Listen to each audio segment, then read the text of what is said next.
무형교회에서 유형교회로 오늘의 묵상입니다. 오늘은 잠언 24장 1절에서 11절까지 말씀을 묵상하겠습니다.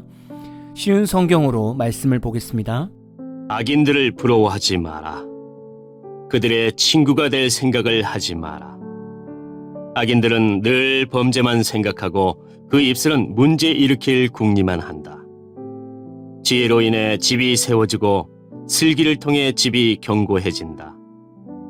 지식을 통하여 그 방에는 온갖 귀하고 아름다운 보물들이 채워진다. 지혜로운 사람이 힘센 자보다 낫고 지식 있는 사람이 무사보다 낫다. 전략을 세우고 전쟁하라. 전략가들이 많아야 승리를 얻는다. 지혜는 미련한 자에게는 너무 높이 있어서 성문 앞 광장에서 할 말이 없다. 남을 해야 할 음모를 꾸미는 자는 음모자라 불린다. 미련한 자는 범죄할 생각만 하고 거만한 자는 사람들에게 혐오의 대상이 된다.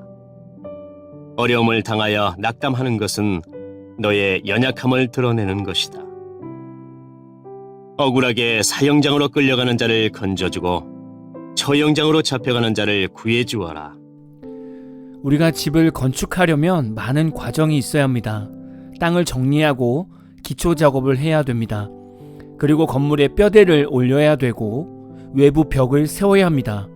그리고 내부 인테리어를 해야 되고 각종 가구와 살림을 넣어야 됩니다. 집은 겉모양만 있다고 해서 집이 아니라 외부와 내부 공사가 잘 되어야 되고 내부에는 식구들이 사용할 수 있는 다양한 살림들이 있어야 우리는 그것을 집이라고 말할 수 있습니다. 그렇다면 우리 인생에서 가정을 세울 때, 인생의 계획을 세울 때, 사업을 시작할 때 어떻게 준비를 해야 될까요? 오늘 3, 4절 말씀을 보면 지혜로 인해 집이 세워지고 슬기를 통해 집이 견고해진다. 지식을 통하여 그 방에는 온갖 귀하고 아름다운 보물들이 채워진다. 아멘. 3, 4절의 말씀에 보면 지혜와 슬기와 지식이 나옵니다. 우리는 이 세 가지를 묵상해 보면 인생을, 가정을, 사업을 어떻게 구상해야 하는지를 알게 될 것입니다.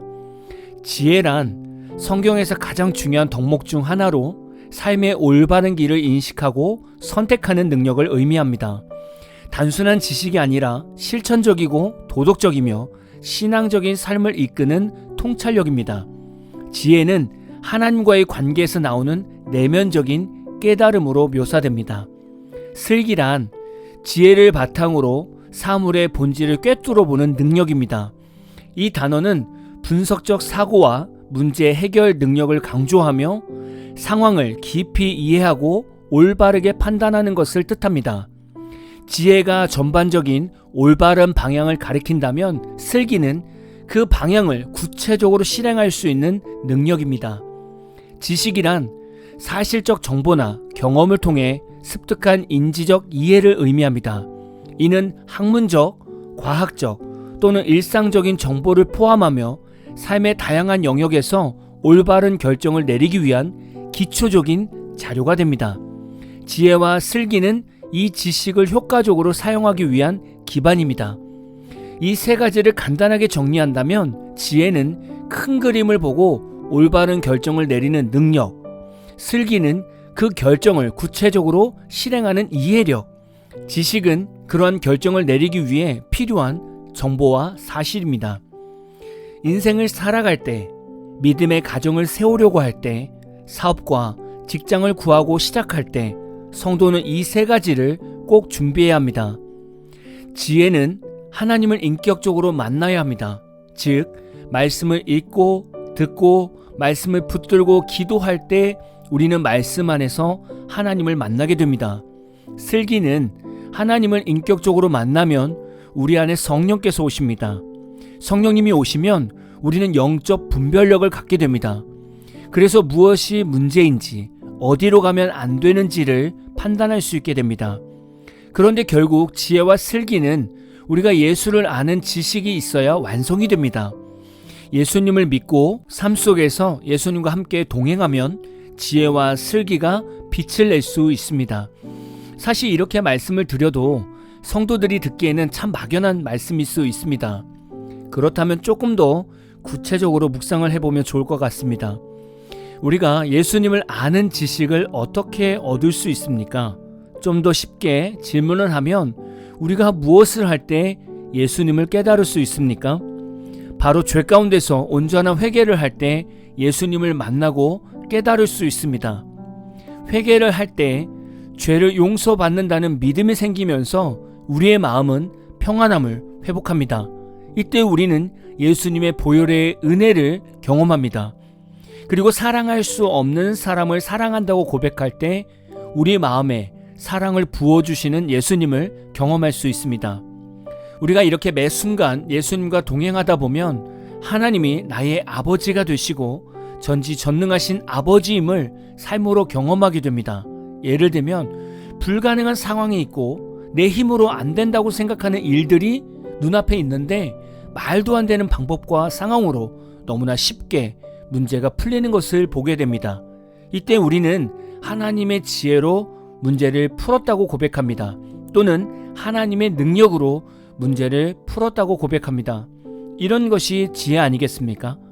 그런데 우리 크리스찬들이 가정에서나 학교에서나 사회에서 생활하면서 놓치는 부분이 있습니다. 가정에서나 교회에서 예수님을 경험하면 열정이 생깁니다.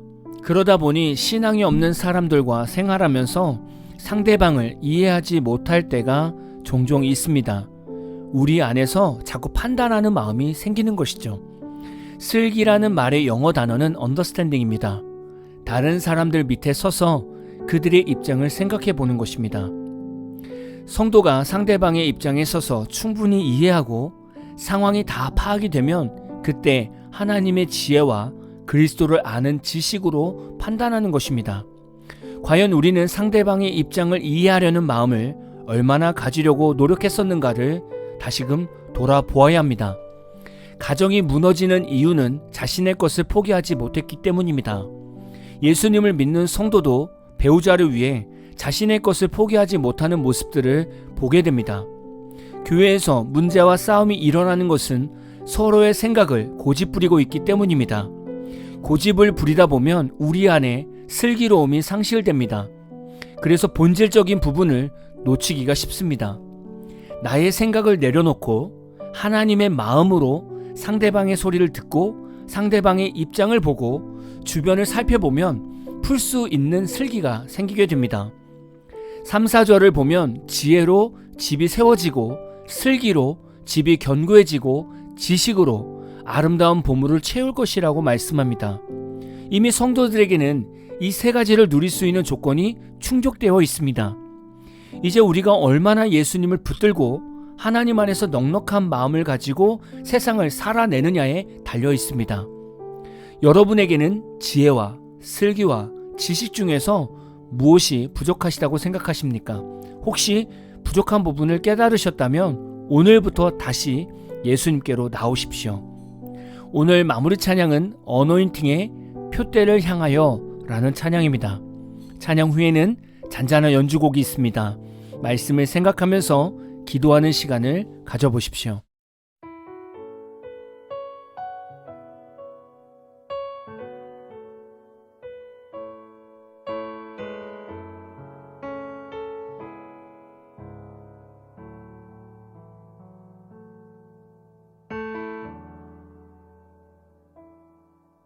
내게 유익하던 것을 다 해로 여기네. 구주를 위하여 모두 다 버리네. 모든 것을 잃어버려도 나깝지 않음은 예수를 아는 지식이 가장 고상함이라.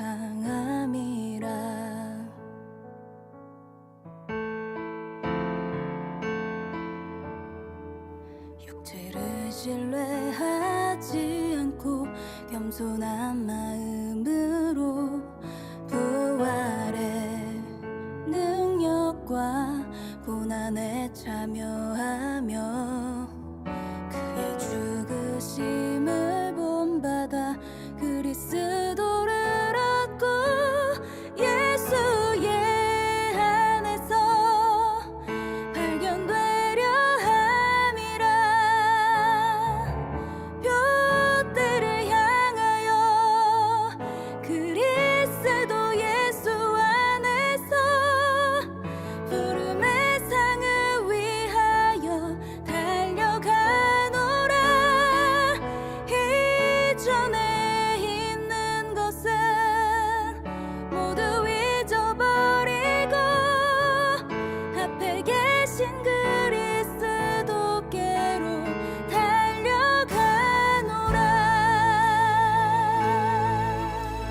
유익하던 것을 내게 유익하던 것을 다 해로 여기네. 구주를 위하여 모두 다 버리네. 모든 것을 잃어버려도 나깝지 않음은 예수를 아는 지식이 가장 고상함이라. 육체를 신뢰하지 않고 육체를 신뢰하지 않고 겸손한 마음으로 부활의 능력과 고난에 참여하며 그의 죽으심을 본받아 그리스도를 얻고 예수의 안에서 발견되려 함이라. 뼈대를 향하여 그리스도 예수 안에서 부름의 상을 위하여 달려가노라. 이전에 있는 것은 모두 잊어버리고 앞에 계신 그리스도께로 달려가노라. 뼈대를 향하여 그리스도 예수 안에서 구름의 상을 위하여 달려가노라. 이전에 있는 것은 모두 잊어버리고 앞에 계신 그리스도께로 달려가. 율법에서 난 것이 아니요 오직 그리스도를 믿는 믿음으로 난 것이라.